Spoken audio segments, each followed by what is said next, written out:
Welcome to the Thomistic Institute podcast. Our mission is to promote the Catholic intellectual tradition in the university, the church, and the wider public square. The lectures on this podcast are organized by university students at Thomistic Institute chapters around the world.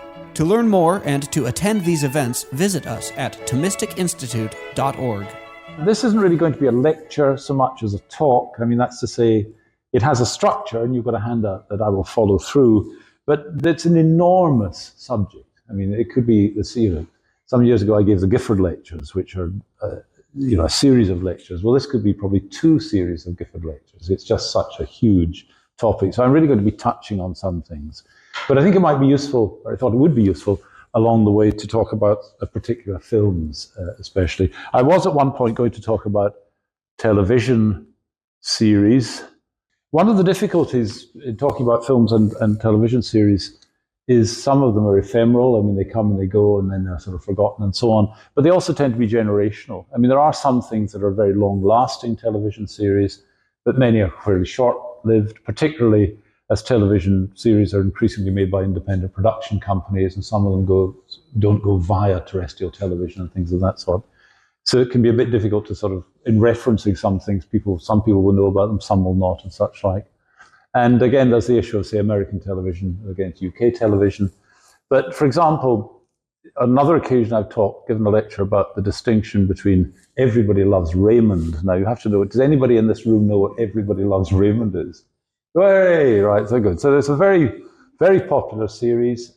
The last episode of Everybody Loves Raymond was broadcast in the same month as the first episode of Modern Family was recorded. And does people know what Modern Family is? Is that one? Yeah, okay. So the distinction between Everybody Loves Raymond and Modern Family, it is in and of itself worth an entire lecture, if not a series of lectures. However, I'm going to be talking briefly about some films. Some of them are old films, some of them more recent films. But they serve as examples of particular points. I'm not really going to go into detail. There's one film I might go into detail about, which is The Exorcist, which I think is a very interesting film. As I was saying earlier on, the film critic, and not exactly theorist, but anyway, somebody who writes about film, Mark Kermode, argues it's the greatest film that's ever been made. That is a slightly eccentric opinion, but it is nonetheless a very interesting film. So you've got a handout. I'm going to talk about some of these things, but let me just explain how I come to be talking about this topic at all tonight. And that's because I was given this topic to talk about tonight. And the reason I was given this topic to talk about tonight is that somebody has a list of titles of talks that people have given to Thomistic Institutes. And in 2017, I gave a talk in Hollywood on a title very similar to the title I'm speaking on tonight. But I'm not going to be repeating that talk. That talk is available on YouTube and so on if you want to see it. There's one of the links there to it. But I will make reference to it. And let me just explain the context of that talk, and that will sort of get us going.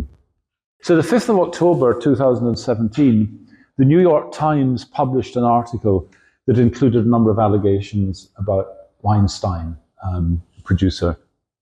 And 3 weeks later, he responded to that with an apology for any offense that his behavior might have given in the past and so on. But 3 weeks later, New Yorker magazine published another article with even more allegations.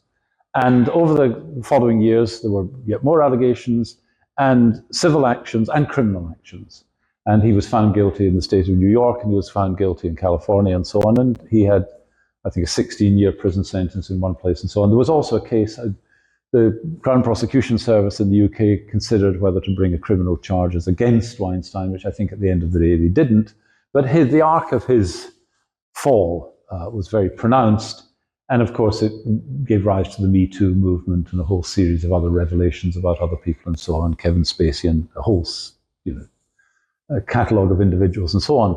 Anyway, on the 5th of October, this New York Times article was published. This became a subject. And I'd been asked if I would speak in California.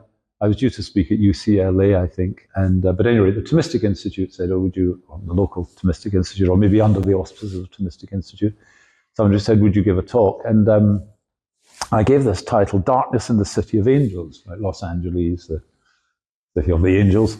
And I gave it the title, Evil as a Theme and Vice as a Fact in the Entertainment Industry. And the original plan for this talk was that it was going to be given in a private house. It was going to be given in the house of somebody who worked in the film industry, a filmmaker actually. And when I say in his house, it wasn't like sort of in the front room. I mean, he had a fairly commodious house. But once the title of this got out, there were so many people wanting to come, not to hear me, but as well to hear the topic being discussed, that actually they had to hire space on Hollywood Boulevard. And so there are a lot of places, and probably the same is true here in Edinburgh now, but there are these places, a bit like those kind of pop-up office, you can rent a desk in an office building or a room in an office building one day a week or something. If you can't afford to have offices, you can rent one room and then you've got that fancy address. Well, there are a lot of these places you can rent for functions and so on. And anyway, so there was a bit of a scurry around to rent some space for this, and it turned out to be a very large audience who came to hear this talk, because it was less than 2 months since the revelations appeared, and there hadn't really been a chance. Obviously, a lot of sort of talking going on in that part of the world, but there really hadn't been a chance for a public event discussing these matters. And so the topic of that was evil as a theme, that's to say, a theme of film. I use Hollywood really in this context, not just to refer to literally the film industry based in California, in Southern California, but Hollywood to represent, as it were, a whole mode of entertainment, including aspects of TV entertainment. But it was about evil as a theme of films and television series, where they're about evil, but also and vice as a fact, of Hollywood or of the entertainment industry and so on. I'll just give you a flavour of some of the things that I talked about there. I began by talking about Heart of Darkness, Conrad's novel, which was made into a film. It was filmed 2 or 3 times, and one of the transmutations of it is the film Apocalypse Now. I don't know if you're aware of that fact, but I'm sorry. So this was the Orson Welles Heart of Darkness, and of course the point about Heart of Darkness is it's a kind of thematic pun. I mean, they're going into the heart of darkness, into the Belgian Congo, but of course the heart of darkness is the darkened heart of the European colonials and so on. So it's an exploration of the evil in the hearts of colonial powers, in this case Belgium, but it's also a sort of play on the idea that the European thinks of Africa as the heart of darkness. But of course it's an inversion. Really the darkness, the darkest, deepest darkness is in the heart of the colonials and so on. It's very subtle. This is far less subtle. I just popped that up because, so Popeye is a very famous figure of children's sort of cartoons and things of that sort. I mean, it's a bit, not your generation's evidently, but it was once very popular, like Mickey Mouse or whatever. And it was a sort of innocent guy. He ate spinach. He's got his can of spinach as Popeye the Sailor Man and his girlfriend and one thing and another. But this is a film that will be out next year called Popeye the Slayer Man. And I quote a little bit here from Bob Dylan's song, Things Have Changed. People are crazy and times are strange. I'm locked in tight, I'm out of range. I used to care, but things have changed. This place ain't doing me any good. I'm in the wrong town, I should be in Hollywood. That, I guess, is on Dylan's part, is a slightly ironic remark. I mean, Hollywood is in a sense the last place that Bob Dylan wanted to be, but he was saying that the world has become, in a sense, Hollywood, and he's in the wrong town. The America that he inhabits has been displaced by another America, which is a kind of simulacrum, not a reality. It's the America of Hollywood and so on.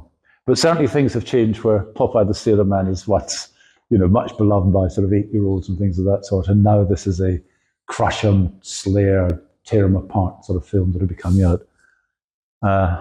And these were just references to some of the transmutations of Heart of Darkness as the way in which it had been treated. This was evil as a theme.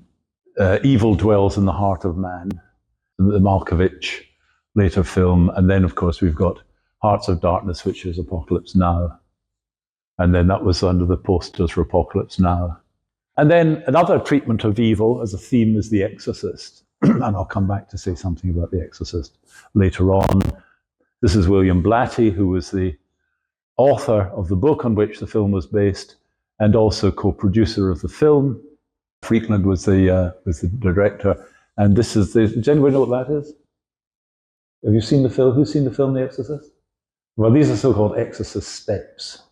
And I used to have an office up those steps and to the left at Georgetown University. And so this was my quick route down from Georgetown to the Key Bridge across the Potomac River.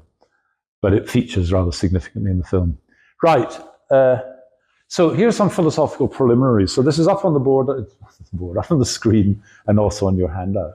Because what I'm going to want to suggest is this, that one way of looking at the issue of evil and vice, and indeed good and virtue, in the context of films, is through the framework of certain ethical concepts. And it's quite interesting then to analyze some of these films in terms of these ethical concepts.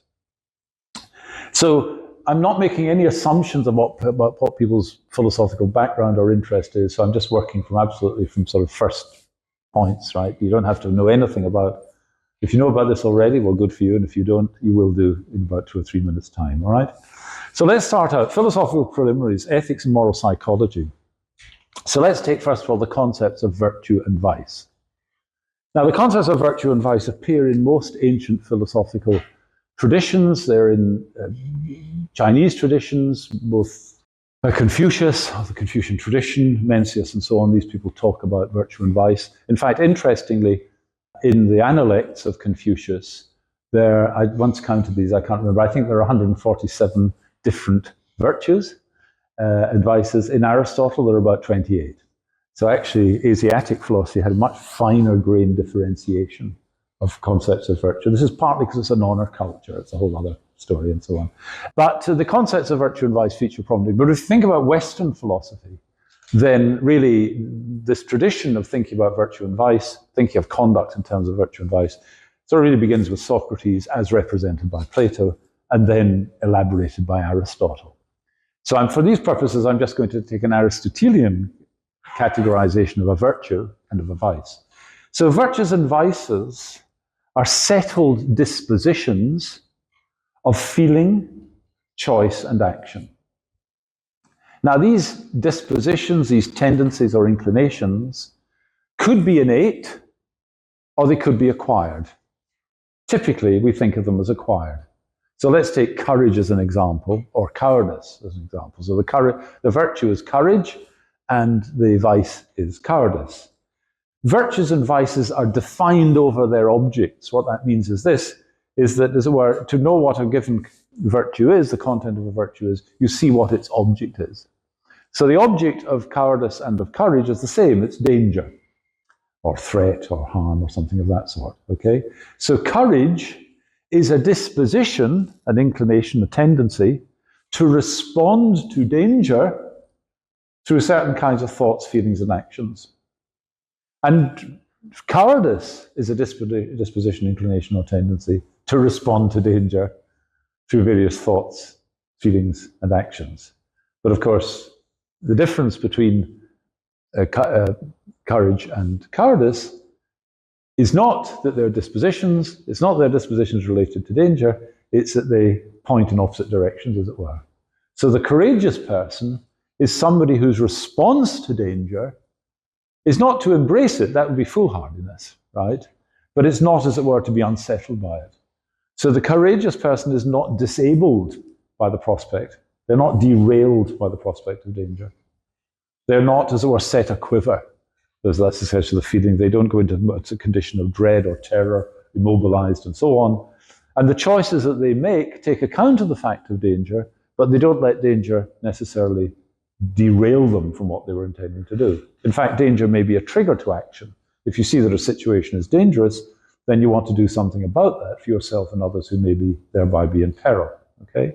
The cowardly person, by contrast, has thoughts about the dangerous, has feelings about the dangerous, and has actions.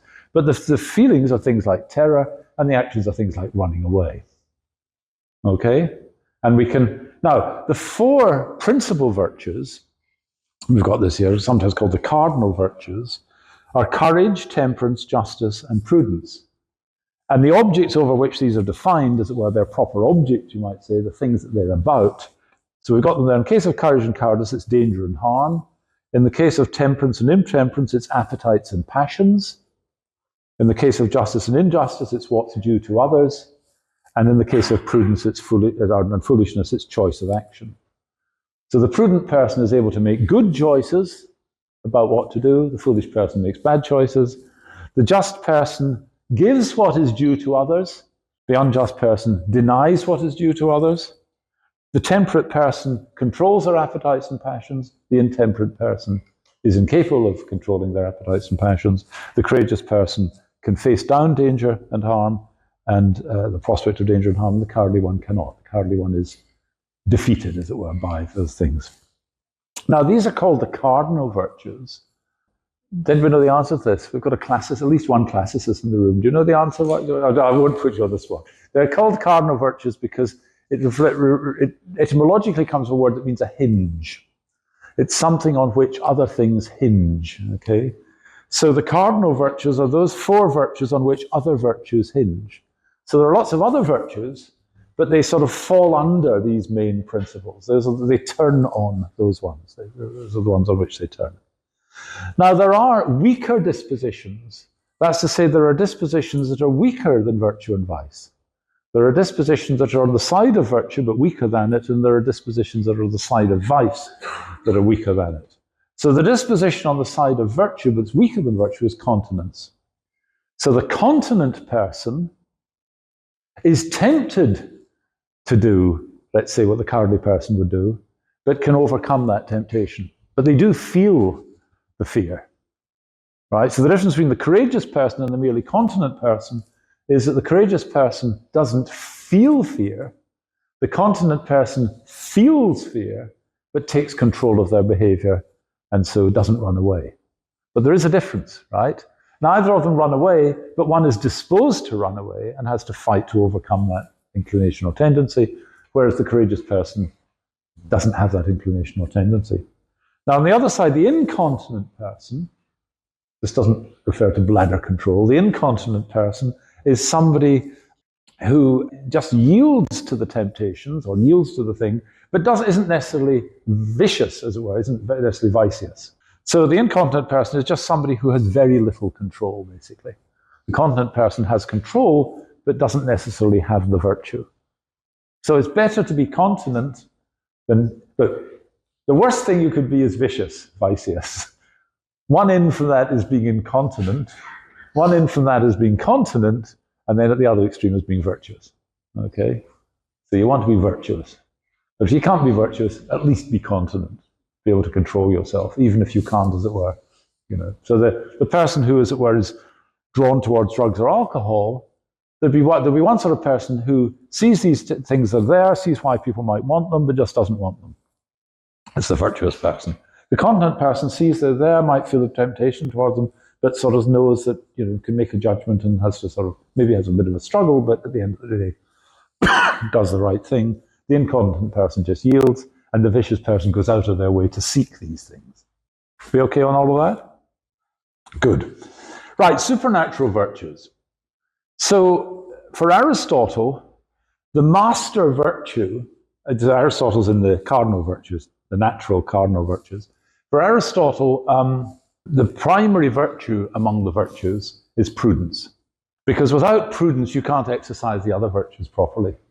You can't really be just unless you know when to be just, with whom to be just, to what degree justice requires this, and so on. So you see, you need this prudentia or phronesis, practical wisdom.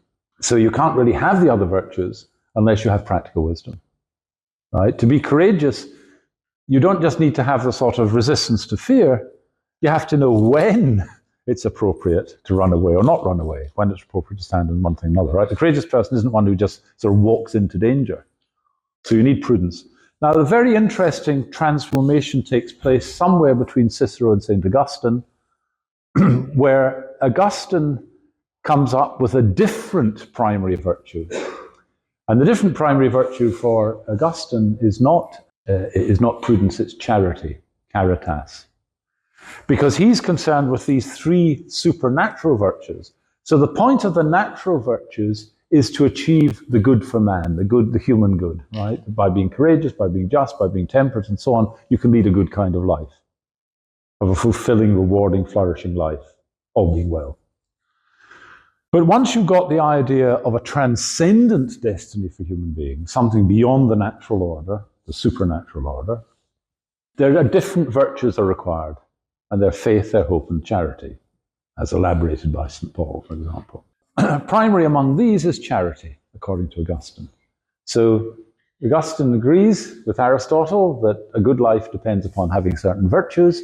He agrees with Aristotle that a naturally good life depends on the kind of virtues that Aristotle had identified, and Plato also.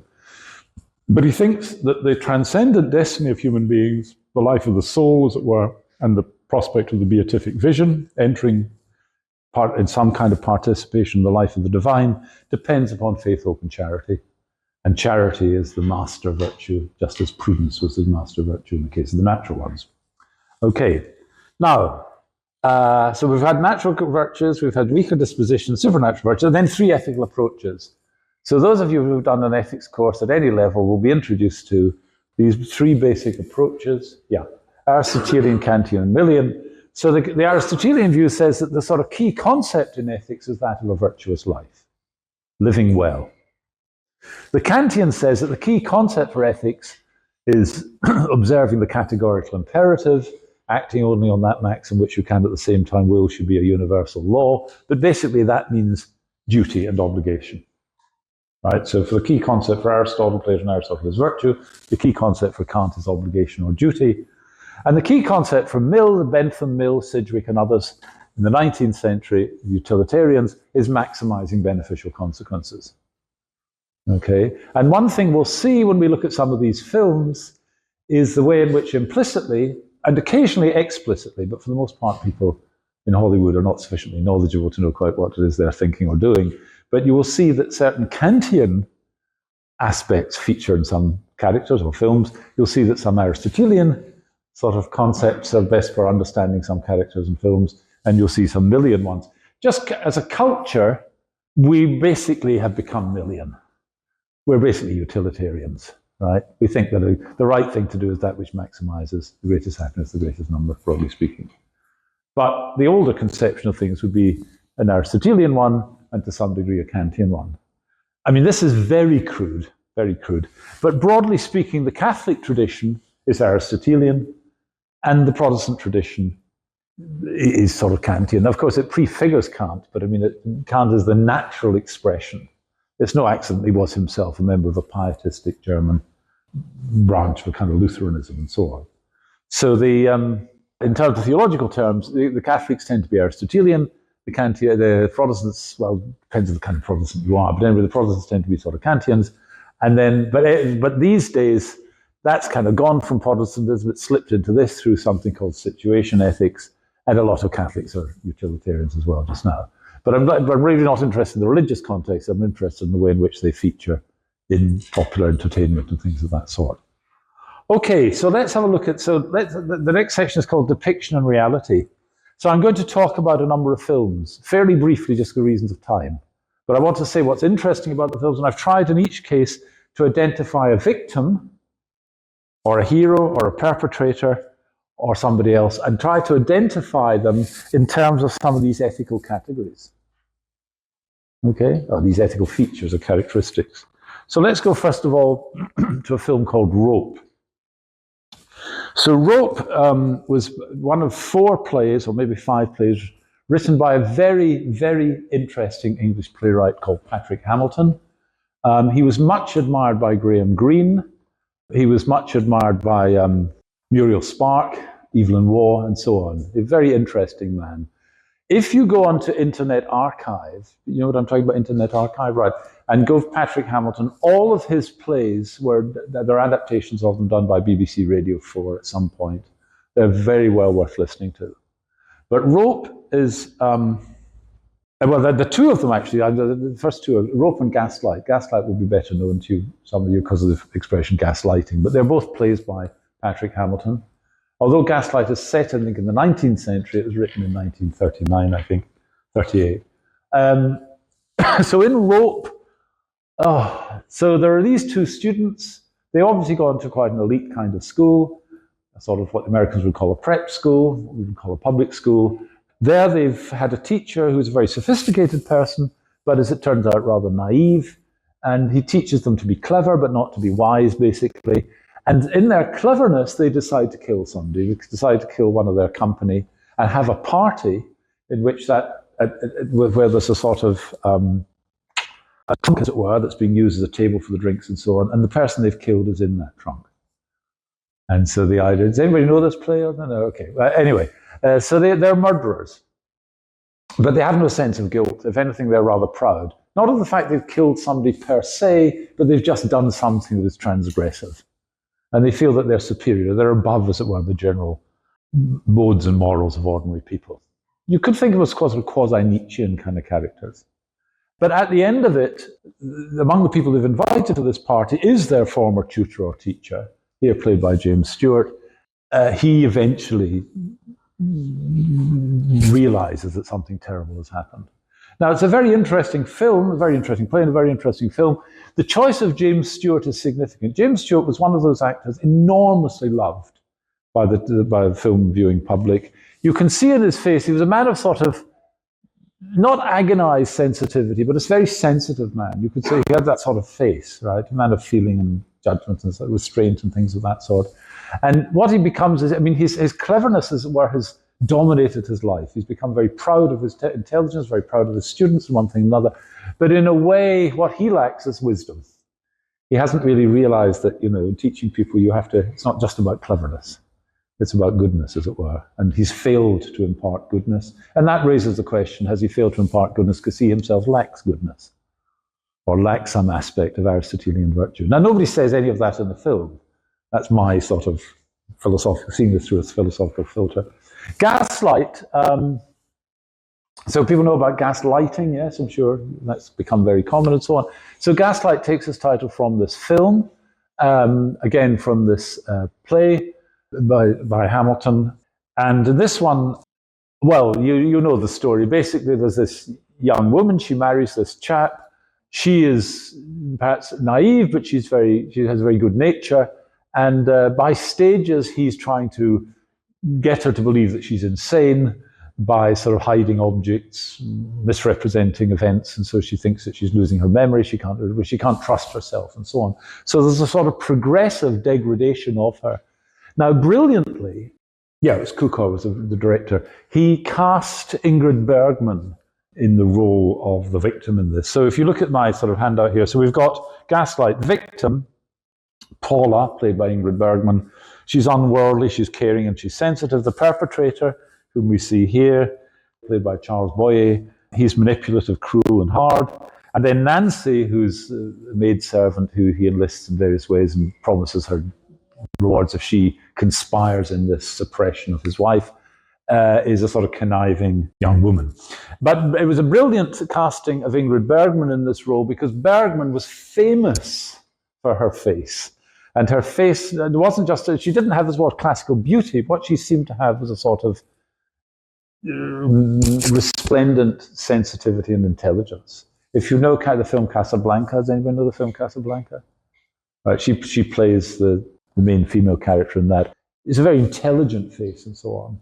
And part of the degradation of this is that this wonderful woman, this good, virtuous woman, is being, as it were, rendered incapable. Virtue is strength, and so virtue should make you a strong person, should enable you to manage yourself and so on. But she's having drained from her, through the pernicious and evil effect of this vicious character, her virtue. He's stealing her virtue not in the sexual sense, but in the sense of actually draining her of her own capacity to live her own life and so on. So these are great films. This is part of the point. The directors, the actors really knew what they were doing. Didn't say they studied Aristotle, but they knew instinctively. They were Aristotelians instinctively. They really knew what they were doing, and these are genuinely great films. This is a very interesting film, High Noon. Anybody seen High Noon? Sometimes said to be the greatest cowboy film that's ever made. Some people even think it's in the list of the top 25 films that have ever been made. In High Noon, we have Gary Cooper, that's just at the bottom here. He plays a character called Will Kane. He's a marshal whose tour of duty, as it were, time as marshal is up. He's married a woman, and she is a Quaker and a pacifist. And this is her here, played by Grace Kelly, Princess Grace of Monaco, as she became. She married the Crown Prince of Monaco. He is a dutiful, honourable man.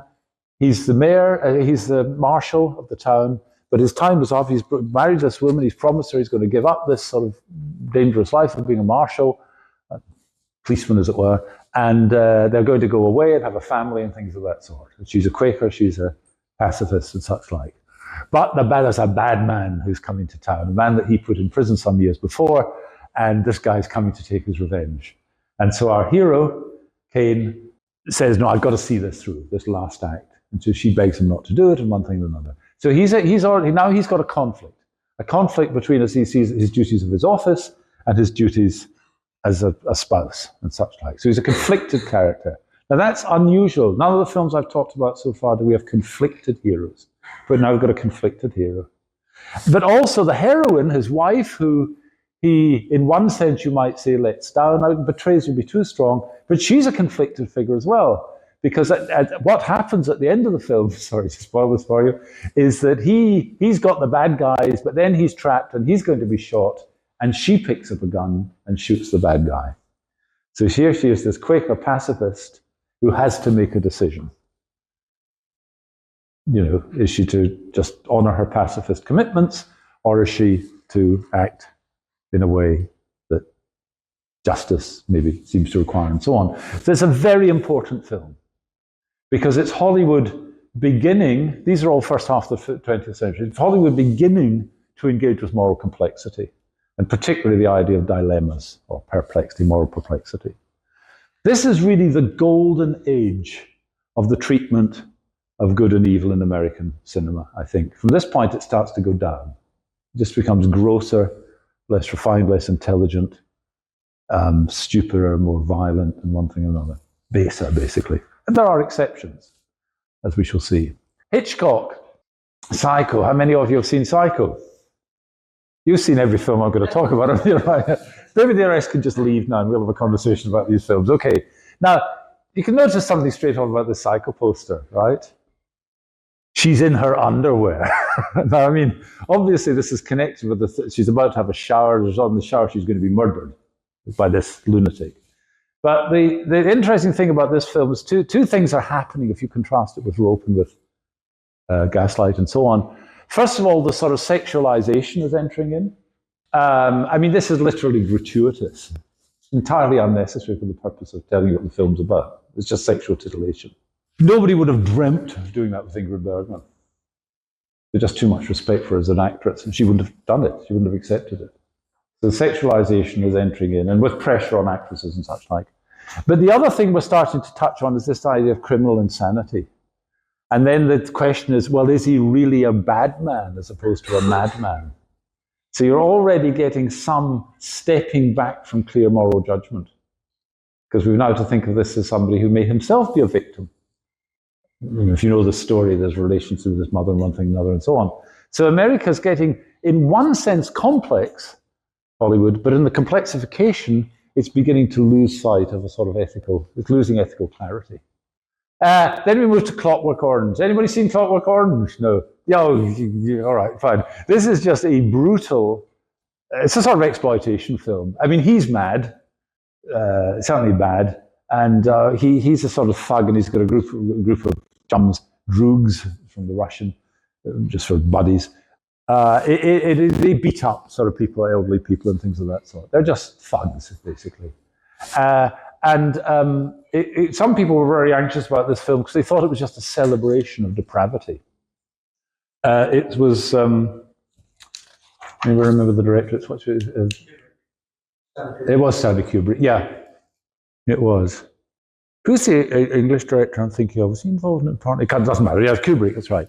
But if we look at that, this is at the top of the page 2 here. So Clockwork Orange, you know, we've got Mr. and Mrs. Alexander. These are people who are sort of victims of Alex, the Malcolm McDowell figure. They're naive, they're manipulated. And then the secondary perpetrator is sort of institutional psychiatry in the state. So now the state is becoming a character in films. Because the idea is that Alex is sort of let down by certain modes of psychiatric treatment, but also Mr. and Mrs. Alexander are let down by thinking of evil in psychiatric terms. They've lost the distinction between the mad and the bad. And so they become victims of the bad, not even recognizing altogether what they're victims of. Right, next film, Silence of the Lambs. Again, the theme of the deranged is now becoming more prominent, and along with it, sort of gratuitousness of the violence and such like. I mean, well, I say it's gratuitous, but the explicitness and the sort of depravity of the violence. If you remember, in this one, Buffalo Bill, who's the serial killer, decapitates. And I think, doesn't he also keep the skins of his victims, and he wears their skins and things of this sort? You know, it's just, you can see where we're going. It's just becoming grosser and grosser. And morally, I think Silence of the Lambs is a very self-congratulatory film, thought of itself as very clever. Actually, I think it's pretty dumb. It's a fairly stupid film. And in fact, the general sort of arc of this will be towards stupidity. But the stupidity brings with it moral viciousness, because they're starting to lose track, as it were, of the difference between the mad and the bad, between the individual and the state, personal responsibility, and one thing and another, and so on. Next film, an interesting film, Rosemary's Baby. Have you seen Rosemary's Baby? No, right. Well, they are. Oh, yeah. Okay, that's a film you've got to see, Rosemary's Baby. So Rosemary's Baby picks up on a theme that then is explored in the next film I'm going to mention, The Exorcist. And so this is a sort of demonic version of the incarnation. So Satan wants to enter into the world materially, doesn't need to be a virgin in this case, but he's going to, just as the Son of God enters in the person of Jesus of Nazareth, so Satan is going to enter into the world through the womb of a human being. And her husband is duplicitous in this. They have sex, but in fact she's been drugged. In fact, really who she's having sex with is Satan. And then the upshot of this is that she becomes pregnant with Satan's spawn, and that's Rosemary's Baby. And the film ends with certain ambiguities about where we are as a result of all of that. You can see now what we're talking. I put this into the category of supernatural personifications of evil. Up to this point, we've been dealing with natural personifications, from the ethical to the insane. Now we're into the supernatural manifestations. And so the virtues that become relevant here are those of faith, hope, and charity now, as well as of the natural virtues, courage, justice, temperance, and so on. And now we come to The Exorcist. I'll return to that briefly at the end. The Exorcist is an extremely interesting film. So there's an archaeological priest, a priest who is an archaeologist, who's doing somewhere of that sort, near Middle East, sort of Babylonian type of culture. And he comes across a fragment of stone that has inscribed upon it an image of a winged creature. And he feels a sort of foreboding and so on. And that later on will be interpreted by the viewer as perhaps an encounter with the representation of a demon. And this demon has somehow been released into the world through this uncovering, this excavation, this uncovering. And whether that demon is just one of many demons or whether that demon is Satan himself is part of what's an issue in this film. And in Georgetown, down the steps, there's the Georgetown steps there. In Georgetown, this young girl becomes possessed. It seems to be that this is this spirit that was let loose upon the world, and a priest is involved in an exorcism, but in the course of that, the priest dies, and the other priest sort of takes over, and he calls the demon to leave her and to inhabit him. So he comes to be possessed as the devil, and then he throws himself out of the building in order that should end, as it were. Now, whether it does end or not is itself an ambiguity. It's a very interesting film. And if I've got time at the end, or somebody asks, if I have to stop, then somebody will ask me the question, what's the interesting thing about The Exorcist? Then I'll tell you the thing I'm not allowed to tell you in the talk, all right, because of time. But I knew William Blatty, the author of this, and I did an article some years ago. I used to write for the Scotsman, the newspaper, and this is going back many years, but on the Saturday magazine, or whatever it is, yeah, Saturday magazine, I suppose, I did a long an article based on an interview with Blatty. That interview had been based on his having read an essay that I'd written about 9/11, the Twin Towers and that sort of episode. I was in the United States at the time, in which I used the Exorcist steps as a metaphor for a kind of descent that had occurred in the United States. And he was quite interested in that, and that led us to, and then we had a conversation. And interestingly, there is a person in this room who is the recipient, in a special sense, of an Oscar. And I'll tell you about that in a moment. Right. That's got them all wondering what that is. Now, again, this is tat now, right? So we had Rosemary's Baby and we had The Exorcist, and then this is Hollywood back to its old lovely self, okay? It's called The Devil's Advocate. This is that's Al Pacino as Satan. Keanu Reeves is the victim of Satan in a way, but he's also a collaborator with Satan. Has anybody seen this film? Hey, we're getting to films you might have seen. Okay, good.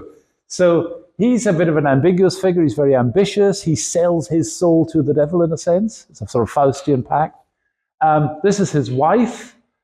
The devil, as in The Exorcist, Satan wants to have a baby, and this is going to be the vehicle of that. But notice what's happening again. We're back to what they did with Psycho, right? So we've got the sort of eye candy, sort of titillation type stuff. I mean, compare that with Ingrid Bergman, right? I mean, this woman is just a clothes horse, basically, in this film. Not many clothes, but a clothes horse. In contrast with Ingrid Bergman, right? Right, well, quickly. Fantasy personifications of evil. The Wizard of Oz. Again, a much-loved figure, Judy Garland. But nobody could regard Judy Garland as a woman of the... I mean, as she was at that stage in her life, nor as the character that she plays, as being the embodiment of the kind of personality and character of, say, Ingrid Bergman or Grace Kelly in those earlier films that I talked about. Wizard of Oz, and then we get up to Lord of the Rings. This is more and more money is being spent. These have become stupider and stupider films, right? I mean, they're clever films in certain sorts of ways. I understand that.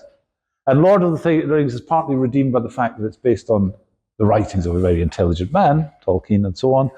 But this is just, it's what is it? What do you want to say here? I mean, it's circuses, basically. I mean, it's interesting circuses, but... And then here we go with the franchise and such like. Okay, now I know time is up, so then we can take lots of questions. I'm going to go back to The Exorcist.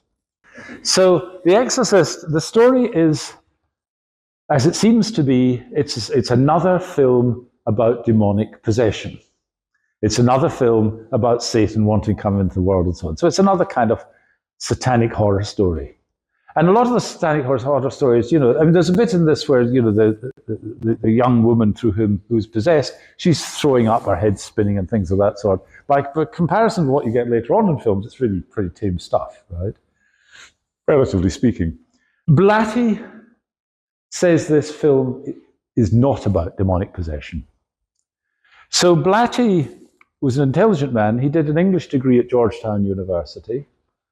And he's quite an accomplished screenwriter. He wrote the Pink Panther films, if anybody knows what those films are. But this is what he told me.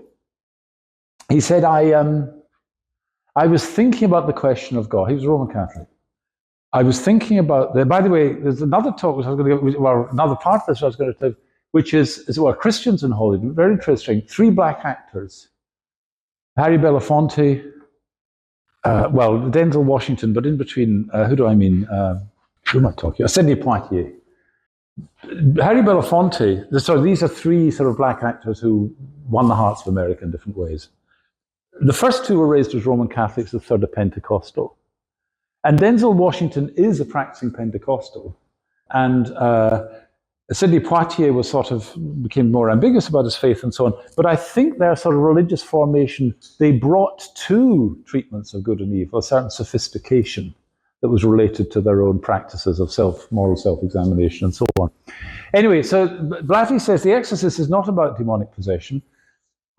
He says, when I was a student at Georgetown, I was interested in this question of how could you prove the existence of God? And he wasn't, he'd listened to what people said, and he wasn't really quite seeing this working and so on.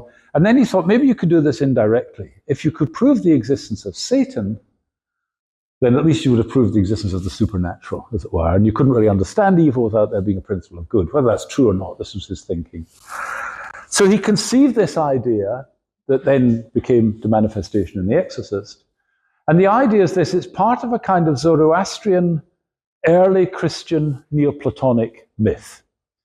Or it's a Zoroastrian Neoplatonic myth that then is incorporated into certain versions of Christianity, and it concerns Lucifer. So it's part of the theology of angels, angelology, that angels are created to love God. It's part of their nature. So interestingly, angels, although they're superior beings, they don't have free will. Angels can't choose to love God or not. It's part of their created nature to love God.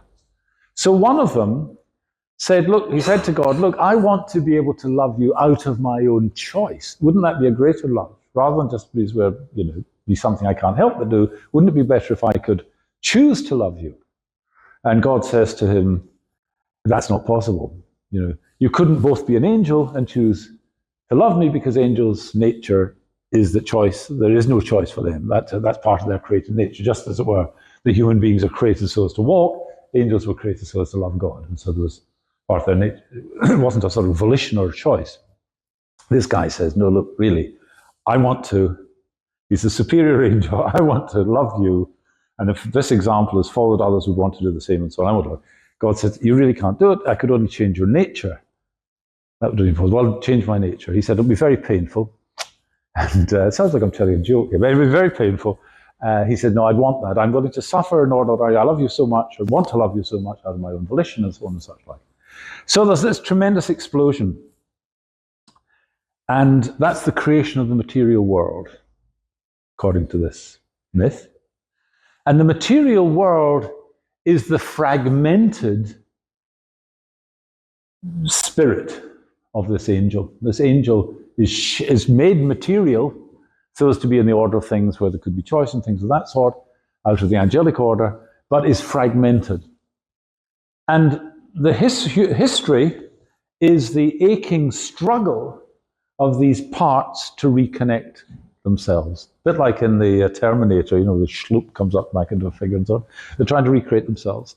And all of these turbulations that we think of as paranormal phenomena, possession and things of that sort, are part of this cosmic struggle of Lucifer, because Lucifer is this angel, of Lucifer to come to be an integrated being that is both a material being, but also, as it were, a spiritual being. And the whole of human history is a cosmic spiritual struggle. And that's William Blatty's account of what The Exorcist is really about. It's not about demonic possession, it's a sort of cosmic spiritual drama that is ongoing. He sold, there's Lucifer falling to earth. He sold the title to whoever it was, 20th Century Fox, I can't remember, it wasn't 20th Century Fox. So he sold the title, and so the next few films were made out with his control. And in fact, he had to compromise on the making of The Exorcist to get it made at all. And so he became very angry about that. And this is the recipient of this is one of my daughters. So this is Kirsty, who's there on the left-hand side, and that's William Blatty. And that's an Oscar. And he said, it's a metaphor for Hollywood, gold-plated but base metal beneath the gilding. And he got his Oscar, actually, not for The Exorcist, but for the Pink Panther, because for the Pink Panther script. But in the course of this, this is the final note, there was one very interesting experience, a spooky experience. Remember the spooky experience? Yeah. Right. So he wrote a film script in which somebody is listening to a tape recording. This was something he himself did. He set up tape recorders, recording at very slow speed. No, well, I don't know if they're recording at slow speed, but anyway, recording through the night for several nights. And he heard on these some sounds, and he slowed them down and played them back again. And in these sounds, he had what he thought were sort of clicking sounds, like fingernails clicking. But as he slowed them, and then he had to actually pay people because his tape recorders couldn't do any more. They'd got reached, as it were, the limit. So he paid for people to do this further, slowed them down, and then he started hearing these voices. Now, this was an idea, and they had an idea for a film. Now, there was a film made in which this happens. It's with Bruce, not Bruce, what's it called? Bruce Willis. It's The Sixth Sense, is it? Yeah, I See Ghosts or something like that. Is that what the boy says, I see ghosts? I see dead people, right, anyway. And that was made by, what are they called? It's famous, they're not Indian names, but they sound like they're... Yeah, say again? M. Night Shyamalan. Yeah, that's right. Once more? M. Night Shyamalan. Right. He tried to sue them, because this idea of his was taken up by them and used in this Bruce Willis, The Sixth Sense, and so on. But while he was telling us this story, Kirsty was sitting in an alcove in a very large house in Maryland. She was sitting in this alcove and he was telling this story. And as he was telling the story, the light started to flicker. The light started to flicker. And so I was slightly amused by this, but I could see she was sitting in the lights with the other thing. And he said, and then there was the clicking and the lights were flickering and so on. I don't think he'd set it up. I don't think it had any significance whatsoever, apart from the fact there was like uncertain power supply. But at any rate, at the end of all of that, he said, now there's something you must see. I want to give you something. And that was that. It was an Oscar. But she had to give it. She had to give it back. She wasn't allowed to keep it. All right, I'm going to stop there. Any questions, anything for discussion, that's fine. Thank you very much indeed. Thanks for listening to this lecture on the Thomistic Institute podcast. The generosity of people like you makes this podcast possible. If you enjoy these talks, please consider showing your support at www.thomisticinstitute.org/donate. Your donation of even $1 helps us reach more college students and many others with the powerful truths of the faith, and it ensures that we can keep publishing top-notch lectures on this podcast. Thanks a lot.